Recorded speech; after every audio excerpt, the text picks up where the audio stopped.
Bir zamanlar Akdeniz kıyısında, zeytin ağaçlarının gölgesinde çocukların oyun oynadığı topraklardı burası.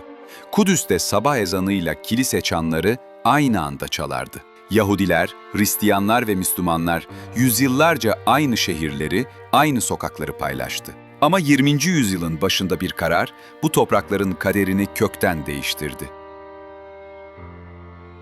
Osmanlı İmparatorluğu çökerken İngiltere 1917'de dünyaya bir bildiri yayımladı. Balfour Deklarasyonu.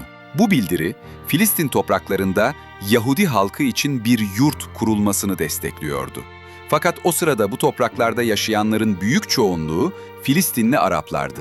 Yüzyıllardır yaşadıkları evlerde, köylerde kimse onlara ne düşündüklerini sormamıştı. İngiliz mandasıyla birlikte göçler arttı, yeni yerleşimler kuruldu. Gerginlik büyüyor, sokaklarda çatışmalar sıklaşıyordu.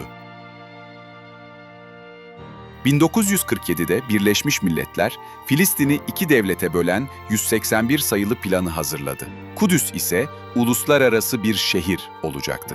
Filistinliler bu planı adil bulmadı. Toprakların büyük bölümü onlara verilmiyordu. 1948'de İsrail Devleti kuruldu. Bu süreç Filistinliler için Nakba, yani büyük felaket anlamına geldi. Yüz binlerce kişi köylerinden kovuldu, bir gecede mülteciye dönüştü. Evler boşaldı, köyler haritadan silindi ve bir daha asla geri dönemediler.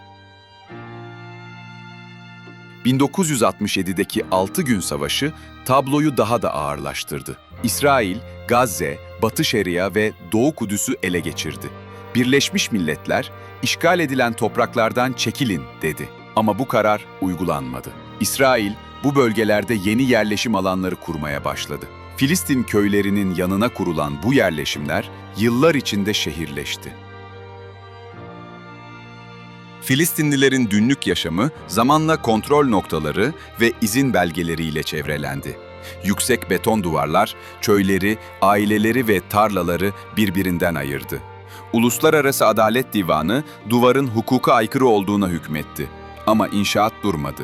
Milyonlarca Filistinli için her gün geçiş izinleri, elektrik kesintileri ve ablukalarla dolu. 1987'de halkın içinden yükselen intifada başladı. Bu sivil başkaldırı dünyaya "Filistin burada" dedi. 1993'te Oslo Anlaşmaları imzalandı. Barış için bir umut doğdu. Filistin'in bazı bölgelerinde özerk yönetim kurulacaktı. Ama Kudüs, mülteciler ve yerleşimler gibi en kritik konular ertelendi. Süreç tıkandı, güven bitti, umutlar yerini hayal kırıklığına bıraktı. 2007'den itibaren Gazze'ye tam abluka uygulanmaya başladı. Gazze'de bugün 2 milyondan fazla insan kısıtlamalarla yaşıyor.